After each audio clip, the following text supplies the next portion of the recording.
راه على حل المعالقه مع المروك. ها المروك والله لا خير منه، عنده الطريق مليحه، عنده سبيطارات مليحه، عنده الراديوات مليح. دوك راه مقسمونا هاد المجرمين هادو، دوك راه عندنا المثقف وعندنا المخندف. ماشي قال لك المروك واسرائيل هما اللي حرقوا بلاد القبائل؟ أين هي نتائج منذ سنتين لما قالوا بأن المخزن وإسرائيل دخلوا للجزائر وأحرقوا منطقة القبائل؟ أين هي نتائج التحقيقات؟ شكون يدافع على الوطن؟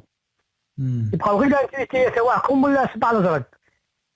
نجيبوا فاغنر، كاين الدراهم ما تخافش يا شيخ.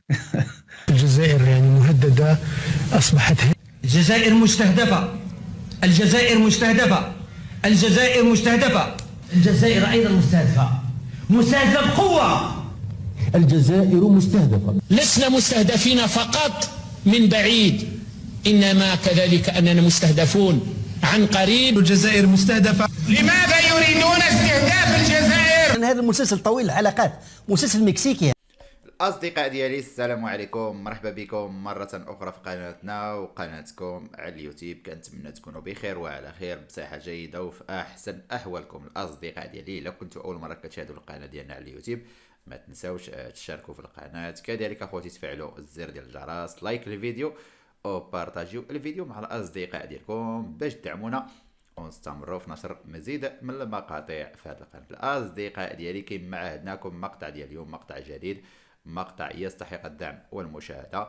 بلا ما نطول عليكم اخوتي ندوزو نشوفوا الفيديو جميع، نتوما حكموا، كتبوا لي اسفل التعليقات الاراء ديالكم ونتلاقاو في نهاية الفيديو.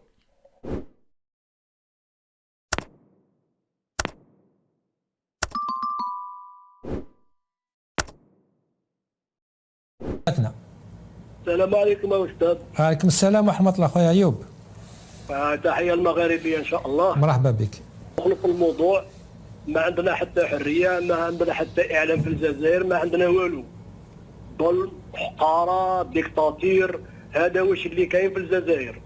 وعلى كل حال باختصار هذا تبون على كل حال رواي الاموال المنهوبة اللي قال لك ردها في العدس، ردها في الحمص 45,000، يعني هذا حق ولا باطل. الشوماج تاع الناس 40 سنة نحاهم من الولاد، ماشي عيب عليه.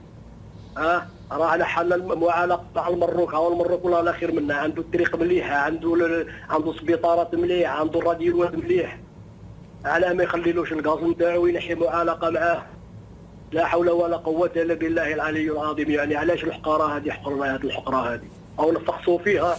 اي جايه تنضرب ربي اللي يعلم بها. باسكو فاتوا حدود الله وعذبوا الناس وسجنوا الناس في الباطل في الظلم. علاش هكذا؟ علاش ما حبوش يتوبوا لربي وما حبش يرجع لربي للطريق؟ الناس تحرقت. ونعطيك شكون اللي شعل النار. اللي شعل النار هو الخالد النزار، جابوه من فرنسا، هو اللي شعلها العام اللي فات والعام اللي سنه، وهو اللي قتل في التسعينات. هو كذلك أيوب. كيفاش هذا النار اللي تشعل في دقيقه واحده؟ بارك الله فيك خويا أيوب من باتنا. بالعبد من نعامة. السلام عليكم، حياك الله سليم. وعليكم السلام ورحمة الله أخي. بالعبد من نعامة، تسمعني؟ حياك الله سليم. لا أنا نسمع فيك طريق ربيع، تفضل أخي. أنا بغيت نساعد تبون وشانقريحة، ندير معاهم شوية إعلام معليش. تفضل ساعدهم. أي صح.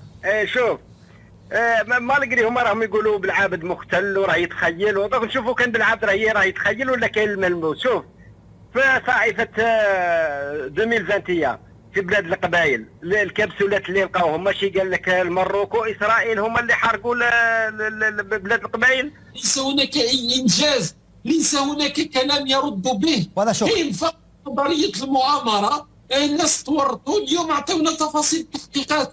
أين هي نتائج هذه التحقيقات؟ أين هي نتائج منذ سنتين لما قالوا بأن المخزن وإسرائيل دخلوا للجزائر وأحرقوا منطقة القبائل؟ أين هي نتائج التحقيقات؟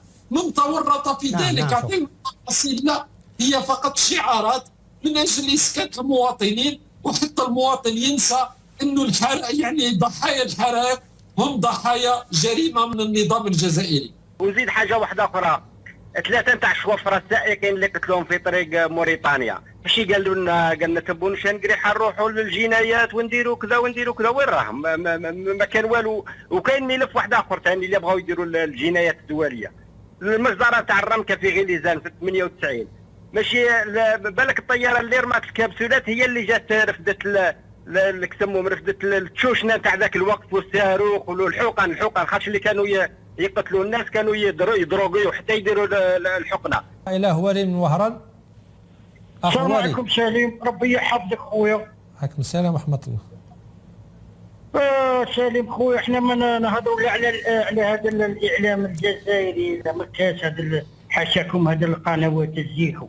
احنا نبغي باغي الحراك، احنا اللي قلنا الحراك يولي، هذا هو السلام. الحراك يولي ويولي اللي قدروك منظم، اللي قلنا جروب اللي قيدينا دوك راهم قسمونا هذا المجرمين هذو. دوك راه عندنا المثقف وعندنا المغندف. المغندفين كيما نقولوا داك الاخضر تاع باتنا، كيما داك الحاج توفيق، كيما هذا محمد البراح اللي قال لك الحراك هو الفوضوي. هو الحراك خرج دخل العصابه للحبس، كان عجبه يحيى ملي كان يقول قناه الفتنه وشلالي عايد، وراهم والقناه المغربيه وراهم. يا ناس الحراك يولي، اقسم بالله وما يولي الحراك روحنا غبرنا. سالم خويا ربي يحفظك. شكرا. والله يجيب الخير لهذا البلاد. يعطيك الصحة خويا هواري، بارك الله فيك خير العزيز، شكرا جزيلا. بعد مباروة نروحوا على السي عمر. السلام عليكم. السلام عليكم خويا وفي. اهلا وسهلا سي عمر ومرحبا بك. الله يسلمك، تحياتي قناة المغاربية، تحياتي كلكم، وتحياتي الشيخ علي بالحاج الله يحفظه. اما بعد عندي واحد الملاحظة لقيادة الجيش والمخابرات وبيان سور رئيس الجمهورية تبون. عندي واحد الملاحظة صغيرة. انتم راكم تشروا في الأسلحة بالملايين ومليارات تاع الدولارات لحماية الوطن. حماية الوطن، راكم تقولوا بالجزائر مستهدفة، صح؟ لأن هذا المسلسل طويل الحلقات، مسلسل مكسيكي هذا لا نهاية له، عن المؤامرة. مؤامرات ودسائس تستهدف وحداتنا. فيه مؤامرة اللي زعزعت الاستقرار، هذه معروفة. قوى الشر تتربص السوء بالجزائر. مؤامرة تستهدف الجزائر. تعرضت بلادنا خلالها لمؤامرات خطيرة بهدف ضرب استقرار الجزائر. مؤامرة تحاك في الخفاء ضد الجزائر.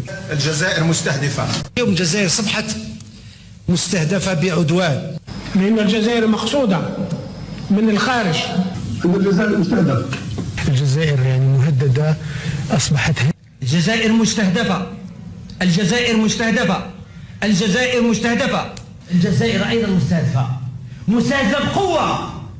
الجزائر مستهدفة. لسنا مستهدفين فقط من بعيد، إنما كذلك أننا مستهدفون عن قريب. الجزائر مستهدفة. لماذا يريدون استهداف الجزائر؟ المؤامرة تذهب وتعود ولكنها حاضرة في الأذهان دوما. راكم تقولوا بالجزائر مستهدفة، صح؟ يسمى الأسلحة اللي يشتروها، شكون راح يدافع على الجزائر؟ ياك الشبيبة ياك أغلبية في السجون من التسعينات حتى 2023، وأغلبية راهم هجرة غير شرعية، راهم كاع في الخارج، واللي راهم مظلومين، اللي راهم بطالة، اللي راهم بلا زواج، اللي ما عندهمش الماء، شكون راح يدافع على الوطن؟ يبقاو غير الانتيتي تواعكم ولا سبع الازرق. نجيبوا فاغنر، كاين الدراهم ما تخافش يا شيخ. لا راح تستوردوا ثاني كما تستوردوا طيارات تكريوهم نجيبوا كاين اللي يتباعوا ماشي مشكله عليكم عاد دراهمك. يجيبوا نصين يجيبوا الشعب نصين باش يدافع. قطعت. كاين نعلم باللي كاين الناس خدمتهم كيما كيدافعوا. دايور حتى قضيه نيجر ابارامون رايحين يجيبوهم في النيجر، هذا الناس اللي تقدر تكريهم باش يدافعوا لك على بلاد طبعا مدفوعين الاجر وكذا كما صارت في الافريقيا. ما كنا نراه يلخص وضع الجزائر في 61 سنه، يعني النظام. يعني انت لما تسمع الجزائر مستهدفه تقول باننا بلد يعيش الرفاهيه وعنده صناعات عسكريه وعنده اقتصاد قوي والناس تتجسس علينا وتريد تدميرنا، ولكن نعرف جيدا أن الواقع مختلف. يعني نبقاو غارقين 61 سنة. النظام الجزائري عنده شيئين، عنده الشعارات منذ الستينات السبعينات، نفس الشعارات الى يومنا هذا. وعنده نظريه المؤامره، طوابير زيت طوابير سكر، اقول لهم مؤامره وقول لهم مضاربه، وارجع للمكتب المكيف تاعك واجلس وما تبحثش عن الحلول. لو كان حقيقه اذا هو على خطى كمال الرزيق، اليس كذلك؟ نعم، يعني نفس شو لهذا انا لما تحدث، يعني لما تسمع هذا وزير التجاره الان نفس الكلام بالضبط، فقط تغيرت الماده. يعني الحليب الى مكيفات الهواء. كان يتحدث على شكاره حليب، هذا يتكلم على مبردات. الرئيس المعين لما راح للصين يعود انه يروح يلتقي على سبيل المثال مدير تاع شركه علي بابا او يعني شركات صينيه ممكن انها تستثمر في الجزائر، راح يلتقي بالمسؤول على الحزب الشيوعي الصيني في احدى المقاطعات وكانه رئيس بلديه وليس رئيس بلد بحجم الجزائر. هذه عينه فقط يعني على الكوارث التي نراها. تمام شوقي. اصلا هو مسؤول على حزب، يعني هو صوره للدمار الذي حل بالجزائر هو حزب الارندي. يعني اذا الدور الاقتصادي فنيجيريا لديها مشروع تصدير الغاز، وهذا المشروع عبر انبوب الغاز الطويل جدا يبدا من نيجيريا ثم يمر بين النيجر ثم الجزائر ثم اوروبا، وبالتالي هذا الامر يهمها جدا نيجيريا. النظام الجزائري منذ 30 سنه وهو يعني يتحدث على هذا المشروع وانه سيتم تحقيقه، وهناك منافسه كبيره مع الجاره الغربيه المملكه المغربيه من اجل انه هذا المشروع يكون يمر عبر الجزائر. ولما نقولوا عبر الجزائر النيجر، يعني النيجر هي المفتاح تاع انبوب نيجيريا اوروبا ومصالح اصلا لروسيا. نعم. هي في ضرب هذا الانبوب، لانه هذا الانبوب يضرب مصالح روسيا. ربما الانسان يقول لك لماذا روسيا عبر فاغنر عندها مصالح في انه يكون انقلاب في النيجر؟ لانه من مصلحه روسيا الاستراتيجيه انه تضرب مشروع هذا الانبوب نيجيريا اوروبا الذي يمر عبر الجزائر. ولكن النظام الجزائري الذي هو معني بشكل مباشر بهذه القضيه، النيجر سواء بالنسبه لامننا القومي، سواء بالنسبه لانبوب الغاز هذا، سواء بالنسبه للدعم الشخصي لمحمد بازوم اثناء حملته الانتخابيه حتى بالاموال وقتها، كل هذا يجعل بانه كان لابد ان الجزائر تكون رقم واحد في هذه القضيه، يعني هي تكون اكبر مؤثر فيما يحدث. كان لابد انه تكون اجابات لماذا المخابرات الجزائريه كانت عاجزه على استباق هذا الانقلاب. يعني النيجر على حدودنا، حتى فرنسا يعني تسرب بانه ايمانويل ماكرون كان ممتعض من المخابرات الفرنسيه لانها لم تستبق هذا الانقلاب. وانت في النيجر في حدودك عادي الامور تسير وكانه ولا شيء حدث، ليس هناك محاسبه.